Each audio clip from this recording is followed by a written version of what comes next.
ফেসবুকে স্ট্যাটাস দেওয়া fake account দিয়ে অমুক জায়গায় আসেন, তমুক জায়গায় আসেন, অমুক বিল্ডিং ঘুরায় দেই, অমুক বিল্ডিং ভেঙে দিব, বুলডোজ করে দেব, সেইটার জন্য হাদির মৃত্যুর সাথে কিসের সম্পর্ক? মৃত্যুর জন্য তো রেসপন্সিবল লোকদেরকে আইডেন্টিফাই করা হয়েছে, তাদেরকে সার্চ করা হচ্ছে। গণমাধ্যমকে বলবো আল্লাহর ওয়াস্তে রেসপন্সিবল সাংবাদিকতা করেন, কাউকে উস্কানি দেবেন না, নেতিবাচক খবর দিয়ে বিভ্রান্ত করবেন না। তরুণদেরকে বলছি আল্লাহর ওয়াস্তে জেনুইন মিছিল, মিটিং, সমাবেশ, বিদ্রোহ, প্রতিবাদ, যারা যারা ফ্যাসিবাদের উপকরণ বাংলাদেশে আছে তাদেরকে এক্সপোজ করা, গণতান্ত্রিক ফ্রেমওয়ার্কে যা যা অ্যালাউ করে, আমাদের সাংবিধানিক রাষ্ট্রের কাঠামোর ফ্রেমের ভিতরে যা যা অ্যালাউ করে তার সব কিছু করতে হবে, কিন্তু এই ফ্রেমের বাইরে যাওয়া যাবে না। যারা এই ফ্রেমের বাইরে যাবে আমরা ধরে নেব আপনারা ঐতিহাসিকভাবে দিল্লির আধিপত্যবাদ কায়েমের অংশ হিসাবে কাজ করছেন। আমরা সরকারের সমালোচনা করেছি যে আপনার বাংলাদেশের ডিপ স্টেটের অনেক উপকরণ আছে, তারা যদি এই ঘটনা ঘটতে না দিত এই ঘটনাটা ঘটতে পারার কথা না। কোনো না কোনো ফর্মে তারা এই ঘটনাটা ঘটতে দিয়েছে, তাদেরও সমালোচনা আমরা করব, কিন্তু এর এই মানে এইটা না যে এটা করতে গিয়ে আমরা সীমা অতিক্রম করব এবং বাংলাদেশ রাষ্ট্রকে অস্থিতিশীল করে দেব। বক্তব্য, স্টেটমেন্ট, ফেসবুকের স্ট্যাটাস কোনো কিছুকে আমরা সমর্থন করি না। আমরা প্রতিনিয়ত দিল্লির আগ্রাসীপনা, দিল্লির আধিপত্যবাদের বিরুদ্ধে কথা বলছি, কিন্তু এর মানে দিল্লির কোনো বিল্ডিং ভাঙা সেইটা ভিয়েনা কনভেনশন মোতাবেক অন্যায় কাজ।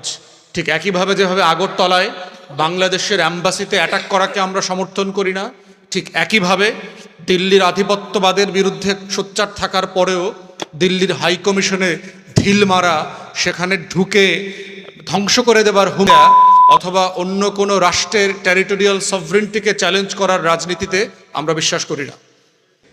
কিন্তু দিন শেষে রেজাল্ট কি হয়েছে? রাষ্ট্র আকারে বাংলাদেশ অস্থিতিশীল হয়ে গেছে।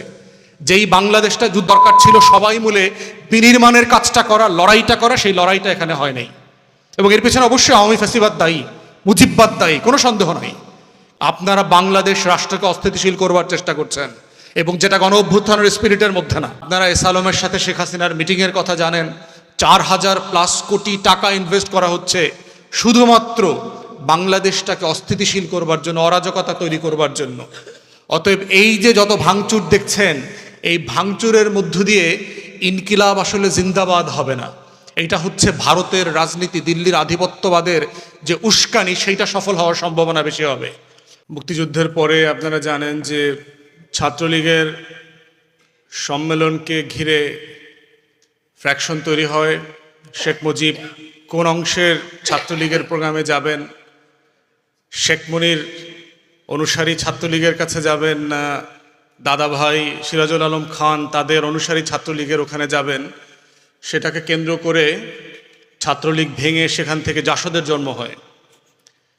এবং জাসদ যারা করেছিলেন, আপনারা যারা ইতিহাস জানেন যে তখনকার সময়কার সবচেয়ে মেধাবী তরুণরা বিশ্ববিদ্যালয়ের এবং মুক্তিযুদ্ধ ফেরত, তারা সবাই মুক্তিযোদ্ধা ছিলেন। এবং সেই অংশটাই বাংলাদেশের ইতিহাসে প্রথম রাষ্ট্রকে সশস্ত্রভাবে চ্যালেঞ্জ করেছিল। কারণ তারা যে বাংলাদেশটাকে যেরকম রাষ্ট্রে পরিণত করতে চেয়েছিল, সেই রাষ্ট্রে তারা পরিণত করতে পারে নাই। তো সেই ক্ষোভ আওয়ামী লীগের বিরুদ্ধে এবং শেখ মুজিবের বিরুদ্ধে সশস্ত্র আকারে হাজির হয়েছিল। অতএব দিন শেষে তাদের সেই ক্ষোভটা রাজনীতির বাইরে চলে গেছে, সেখান থেকে রাজনীতি তৈরি হয় নাই। তো সেই উদাহরণটা কেন এখন আমাদের সবাইকে মাথায় রাখা দরকার, সেটা হচ্ছে যে এমন একটা সময় আমরা আছি যে আওয়ামী ফ্যাসিবাদের পতনের পরেও আমরা শেখ হাসিনার বাইরেও আর একটা কাঠামোগত প্রশাসনিক ফ্যাসিবাদ দেখতে পাচ্ছি সব জায়গাতে। গণমাধ্যমের মধ্যে ফ্যাসিবাদ আছে, আমলাতন্ত্রের মধ্যে ফ্যাসিবাদ দেখতে পাচ্ছি, আইনশৃঙ্খলা বাহিনীগুলোর ভিতরে ফ্যাসিবাদের উপকরণ আছে। এবং এই সবগুলো উপকরণ আমরা যারা গণ অভ্যুত্থানের পক্ষে কাজ করেছি আমাদের সবাইকে হতাশ করে এবং প্রচণ্ড ক্ষোভ নাড়া দিয়ে বসে। গণমাধ্যমের মধ্যে ফ্যাসিবাদ আছে, আমলাতন্ত্রের মধ্যে ফ্যাসিবাদ দেখতে পাচ্ছি, আইনশৃঙ্খলা বাহিনীগুলোর ভিতরে ফ্যাসিবাদের উপকরণ আছে। এবং এই সবগুলো উপকরণ আমরা যারা গণ অভ্যুত্থানের পক্ষে কাজ করেছি আমাদের সবাইকে হতাশ করে এবং প্রচণ্ড ক্ষোভ নাড়া দিয়ে বসে। এবং তরুণদের জন্য এটা পার্টিকুলারলি বেশি চ্যালেঞ্জিং, যে তরুণরা আসলে এই ক্ষোভটাকে কিভাবে অ্যাড্রেস করবে বয়সের কারণে। সার্টেনলি আমরা এটার বিরুদ্ধে প্রতিবাদ করব, আমরা বিচার চাইব, আমরা বারবার গণমাধ্যমের সমালোচনা করব, বুদ্ধিজীবীদের সমালোচনা করব, আমরা বাংলাদেশ রাষ্ট্রটাকে যে প্রশাসনিক দালালরা ভারতের চররা বসে ভিতর থেকে ঘুণ পোকার মতো খেয়ে যাচ্ছে তাদের সমালোচনা করব এবং সেই যৌক্তিক সমালোচনার বাইরে এমন কোনো প্রতিবাদ আমরা এবং আমাদের দল থেকে আমরা কখনোই সমর্থন করব না যেটা দিন শেষে আমার রাষ্ট্র কাঠামোকে দুর্বল করে দেবে।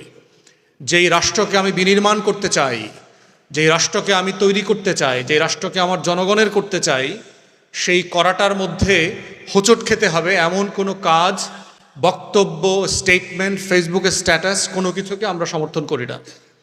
আমরা প্রতিনিয়ত দিল্লির আগ্রাসীপনা, দিল্লির আধিপত্যবাদের বিরুদ্ধে কথা বলছি, কিন্তু এর মানে দিল্লির কোনো বিল্ডিং ভাঙা সেইটা ভিয়েনা কনভেনশন মোতাবেক অন্যায় কাজ।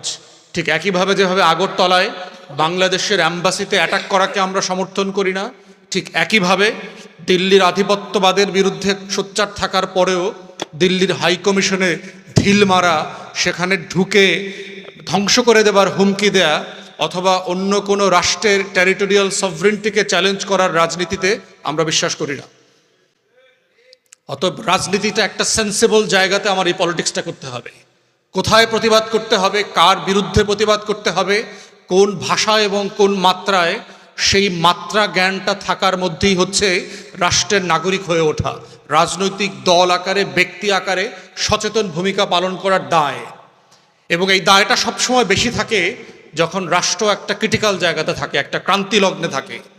এবং আমরা এমন একটা সময়ে বাস করছি যেই সময়টাতে আমাদের শত্রুরাই চাচ্ছে যে এই রাষ্ট্রটাকে কিভাবে এলোমেলো করে দেয়া যায়, অরাজকতা তৈরি করা যায়।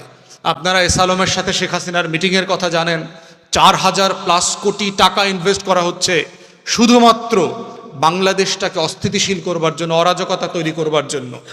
অতএব এই যে যত ভাঙচুর দেখছেন, এই ভাঙচুরের মধ্য দিয়ে ইনকিলাব আসলে জিন্দাবাদ হবে না। এইটা হচ্ছে ভারতের রাজনীতি, দিল্লির আধিপত্যবাদের যে উস্কানি, সেইটা সফল হওয়ার সম্ভাবনা বেশি হবে। অতএব কোন জায়গায় প্রতিবাদ করতে হবে, কোন মাত্রায় প্রতিবাদ করতে হবে, কার বিরুদ্ধে প্রতিবাদ করতে হবে, সেই জায়গাটা আমাদের বোঝাটা খুব জরুরি। সাংবাদিকদেরকে এক জায়গাতে আটকে পড়ে দগ্ধ হয়ে মরে যাওয়ার প্রতিবাদের ভাষা হইতে পারে না, এটা প্র্যাকটিক্যাল না। কিন্তু আমরা গণমাধ্যমের যে ফ্যাসিবাদী আচরণ ছিল গত 16 বছর, সেটা অবশ্যই প্রতিবাদ করব। এবং এই গণমাধ্যম কিভাবে বাংলাদেশে জঙ্গি নাটক করেছে, এই গণমাধ্যম কিভাবে দিল্লির আধিপত্যবাদের বয়ান কায়েম করেছে, এই গণমাধ্যম গবেষণা সংস্থাগুলো কিভাবে দিল্লির কাছে বিনামূল্যে ট্রানজিট দিলে আমরা সিঙ্গাপুর হয়ে যাব, সেই গল্প আমাদেরকে শিখিয়েছে। এই গণমাধ্যম কিভাবে আমাদের দেশের আলেম ওলামায়ে কেরামদেরকে হত্যা করে তুলেছে। এই গণমাধ্যম, বাংলাদেশের গবেষণা সংস্থাগুলো বাংলাদেশকে কিভাবে একটা জঙ্গি রাষ্ট্রের তকমা দিয়ে সারা পৃথিবীতে পরিচয় করিয়ে দিয়েছে, তার প্রত্যেকটা বিষয় আমাদেরকে এক্সপোজ করতে হবে, সকল গণমাধ্যমের যারা যারা এই কাজ করেছেন। কিন্তু এর মানে এইটা না যিনি এইটা তৈরি করেছেন তাকে না আগুন মেরে ফেলার বন্দোবস্ত করতে হবে, এইটা প্রতিবাদ না। এটা আমাদের ধর্ম, বিশ্বাস, এটা আমাদের কালচার, এটা গণতন্ত্র, কোনো কিছুর গ্রামারের মধ্যে পড়বে না। অতএব সেই জায়গায় আমরা একটা সেন্সিবল, রেসপন্সিবল পলিটিক্সের জন্য আহ্বান করছি।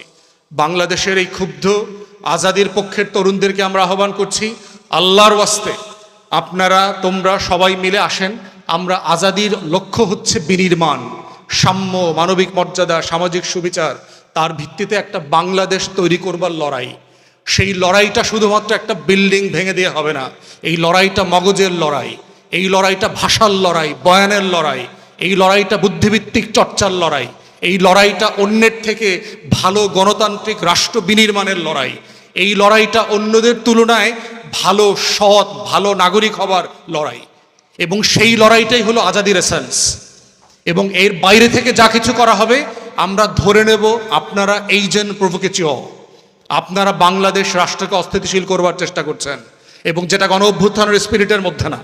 আমরা যারা আওয়ামী লীগের ধ্বংসাত্মক ইতিহাসের গল্প জানি, এর প্রত্যেকটা ঘটনার সাথে আওয়ামী লীগ জড়িত আছে। ফেসবুকে স্ট্যাটাস দেওয়া, ফেক অ্যাকাউন্ট দিয়ে অমুক জায়গায় আসেন, তমুক জায়গায় আসেন, অমুক বিল্ডিং ঘুরায় দেই, অমুক বিল্ডিং ভেঙে দিব, বুলডোজ করে দেব, সেইটার জন্য হাদির মৃত্যুর সাথে কিসের সম্পর্ক? মৃত্যুর জন্য তো রেসপন্সিবল লোকদেরকে আইডেন্টিফাই করা হয়েছে, তাদেরকে সার্চ করা হচ্ছে। আমরা সরকারের সমালোচনা করেছি যে আপনার বাংলাদেশের ডিপ স্টেটের অনেক উপকরণ আছে, তারা যদি এই ঘটনা ঘটতে না দিত, এই ঘটনাটা ঘটতে পারার কথা না। কোনো না কোনো ফর্মে তারা এই ঘটনা ঘটতে দিয়েছে, তাদেরও সমালোচনা আমরা করব। কিন্তু এই মানে এইটা না যে এটা করতে গিয়ে আমরা সীমা অতিক্রম করব এবং বাংলাদেশ রাষ্ট্রকে অস্থিতিশীল করে দেব। এবং করার পর দেখেন বারবার কি হয়েছে। জাসদের সেই ধ্বংসাত্মক জাসদ তৈরি করেছে কারা, পরবর্তীতে আপনারা তো এগুলো জানেন। Phantom of Chittagong, major general উবাংয়ের বই পড়লে আপনারা দেখবেন যে ভারত কিভাবে এই জাসদ নামের সংগঠনটা তৈরি করছে। রক্ষী বাহিনী প্যারালালি তৈরি করেছে, মুজিব বাহিনী প্যারালালি তৈরি করেছে, এরপরে জাসদের হাতে অস্ত্র তুলে দিয়েছে এবং সেই অস্ত্র তোলা জাসদের কর্মীদেরকে দিয়েই ভারত ইন্ডিয়ান হাইকমিশনে অ্যাটাক করেছে। সবই কিন্তু সে করেছে। কিন্তু দিন শেষে রেজাল্ট কি হয়েছে? রাষ্ট্র আকারে বাংলাদেশ অস্থিতিশীল হয়ে গেছে। যেই বাংলাদেশটা যুদ্ধের পরে দরকার ছিল সবাই মিলে বিনির্মাণের কাজটা করা, লড়াইটা করা, সেই লড়াইটা এখানে হয় নাই। এবং এর পেছনে অবশ্যই আওয়ামী ফ্যাসিবাদ দায়ী, মুজিববাদ দায়ী, কোনো সন্দেহ নাই। কিন্তু প্রশ্ন হচ্ছে মুক্তিযুদ্ধ ফেরত হাজার হাজার লক্ষ লক্ষ তরুণ কেন এই বিভ্রান্ত রাজনীতিতে চলে গেছে?